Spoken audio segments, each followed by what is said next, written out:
आरव वो लड़का था जो बहुत कुछ कहना चाहता था, लेकिन जितना बोलता उतना ही कम समझा जाता। बचपन से ही उसमें तेज था, लेकिन एक ही कमी थी, वो हर वक्त कुछ ना कुछ बोलता रहता। सवाल पूछना उसकी आदत थी और राय देना उसका स्वभाव। जब कोई दोस्त उदास होता, वो अपने 10 सुझाव दे देता। जब घर में कोई झगड़ा होता, वो उसमें अपनी समझदारी डाल देता। वो लोगों को शांत करना चाहता था, लेकिन उसका बोलना ही लोगों को और चिढ़ा देता। धीरे धीरे लोग उससे कतराने लगे। क्लासरूम में उसका हाथ हर सवाल पर उठता था, लेकिन टीचर ने एक दिन कहा, आरव, कभी दूसरों को भी बोलने दिया करो। उस दिन पहली बार उसे लगा कि शायद उसकी आवाज ज्यादा हो चुकी है। समय बीतता गया, आरव बड़ा हुआ, कॉलेज आया, नए दोस्त बने, लेकिन पुराने जैसा अपनापन कहीं नहीं था। एक दिन कैंटीन में दोस्त बैठे थे, किसी गंभीर विषय पर बात कर रहे थे। आरव ने हमेशा की तरह बीच में राय दी, लेकिन इस बार उसके सबसे करीब दोस्त ने कहा, भाई, तू हर बार कुछ ना कुछ कहता ही है, कभी चुप रहकर दूसरों की सुन लिया कर। ये बात आरव के अंदर चुभ गई। उसे पहली बार लगा कि शायद लोग उसे सुनना नहीं चाहते, शायद वो कुछ ज्यादा बोल रहा है। लेकिन वो ऐसा क्यों करता था? क्योंकि उसे बचपन से ये डर था कि अगर वो नहीं बोलेगा तो लोग उसे भूल जाएंगे। उसकी सबसे गहरी पीड़ा थी अकेलापन, और उसे लगता था कि बोलने से वो जुड़ाव बना पाएगा। पर हुआ उल्टा। एक दिन आरव अकेले पार्क में बैठा था। सब तरफ शोर था, बच्चे खेल रहे थे, गाड़ियों की आवाजें, लोगों की बातचीत। लेकिन उसके भीतर कुछ और ही शोर था, आत्मग्लानि, अस्वीकार और एक सवाल, क्या मैं वाकई इतना बुरा हूं? उसी वक्त एक बूढ़ा व्यक्ति पास की बेंच पर आकर बैठा। सादा कपड़ा, हाथ में माला, आंखों में गहराई, लेकिन होंठ बंद। आरव ने कई बार उसकी तरफ देखा। वो बस बैठा रहा, बिना कुछ बोले, कभी मुस्कुराता, कभी बादलों की तरफ देखता। बिना एक शब्द के भी उसका चेहरा शांति से भरा हुआ था। आरव को कुछ अजीब सा लगा। उसने पहली बार पूछा, आप कुछ बोलते क्यों नहीं? बूढ़े ने उसकी ओर देखा, मुस्कुराया, लेकिन कोई जवाब नहीं दिया। और बस उस मौन में आरव को पहली बार किसी ने पूरी तरह सुना, बिना एक शब्द कहे। आरव को उस बूढ़े व्यक्ति की शांति हैरान कर रही थी। उसने एक बार फिर हिम्मत करके पूछा, आप कुछ कहते क्यों नहीं? मैं आपको कल भी इसी बेंच पर बैठा देखा था, अकेले। आपको बोर नहीं लगता? बूढ़े व्यक्ति ने इस बार धीरे से कहा, क्या बोलना जरूरी है? आरव थोड़ा चौंका। मतलब? उसने पूछा। बूढ़ा बोला, तू हर जगह बोलता है ना, फिर भी कोई तुझे समझ नहीं पा रहा। क्यों? क्योंकि तू खुद को भी नहीं सुन रहा। आरव की सांस अटक गई। आप मुझे कैसे जानते हैं? बूढ़ा सिर्फ मुस्कुराया और बोला, मैं तुझे नहीं जानता बेटा, मैं बस तेरे जैसे हजारों को जानता हूँ, जो खुद को साबित करने के लिए इतना बोलते हैं कि खुद की आवाज खो बैठते हैं। आरव के अंदर कुछ हिल गया।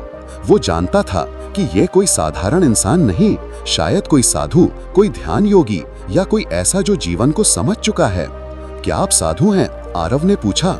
साधु नहीं बेटा, साधक हूँ, अभी भी खुद को साध रहा हूँ। ये कहकर वो खड़ा हो गया। कल इसी समय यही मिलना, अगर वाकई सुनना है खुद को। और वो चला गया, बिल्कुल शांत। अगले दिन आरव समय से पहले पहुंच गया।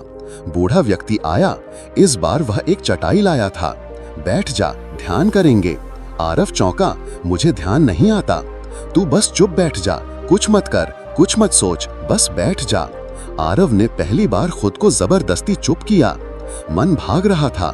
कल की बातें, दोस्तों के ताने, भविष्य की चिंता, माँ का चेहरा, सब सामने आ रहा था। पर उसने कुछ नहीं कहा, न जुबान से न दिल से, बस बैठा रहा। 10 मिनट, 20 मिनट, फिर धीरे धीरे एक अजीब सी शांति उसे छूने लगी। उसने अपनी ही सांसों को महसूस किया। पहली बार उसके भीतर जो लगातार बातें चलती थीं, वो आवाजें धीमी हो रही थीं। ध्यान के उन चुप मिनटों में आरव ने पहली बार खुद को महसूस किया। अब तक वो सोचता था कि बोलने से समाधान आता है, लेकिन आज उसे पहली बार समझ में आया कि सुनने से सच्चा समाधान जन्म लेता है।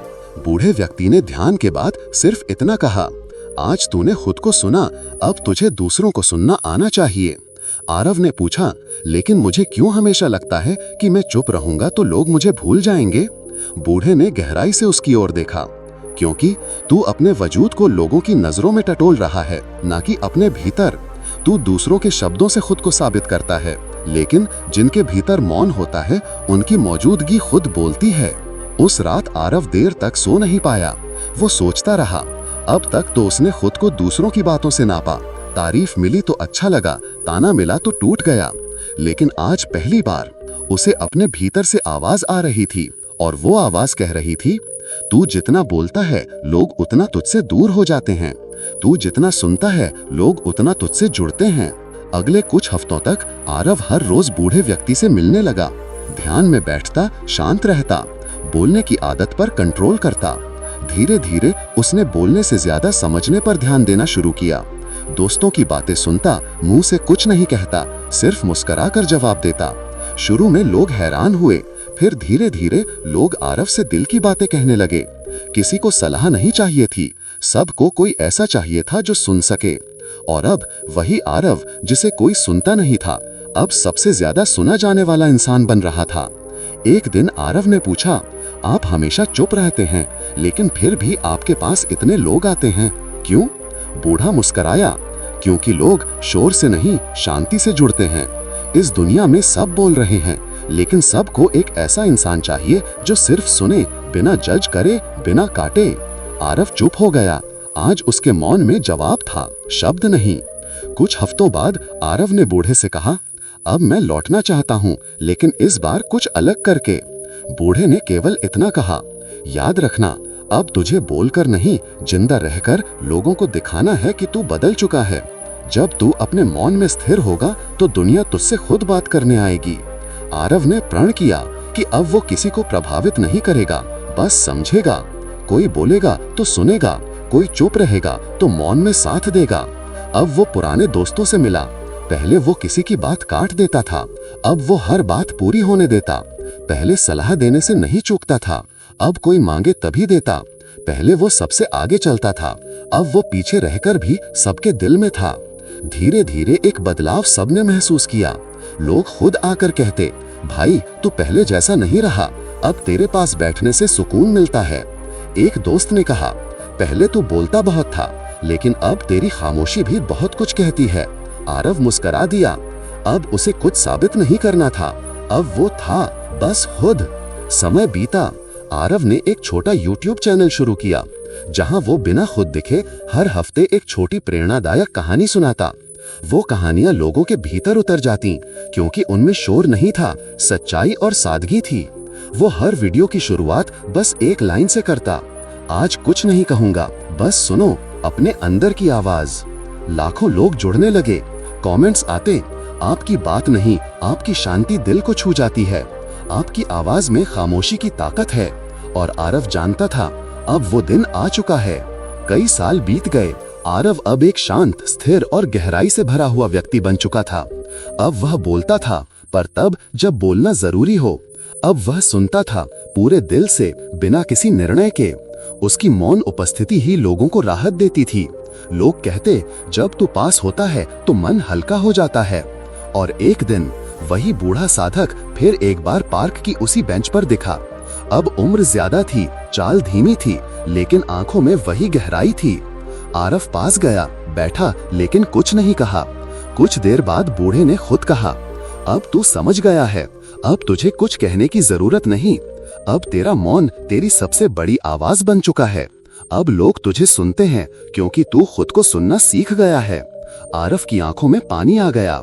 वो साधु उठे और जाते जाते एक आखिरी वाक्य बोले, जो हमेशा के लिए आरव के जीवन में अंकित हो गया।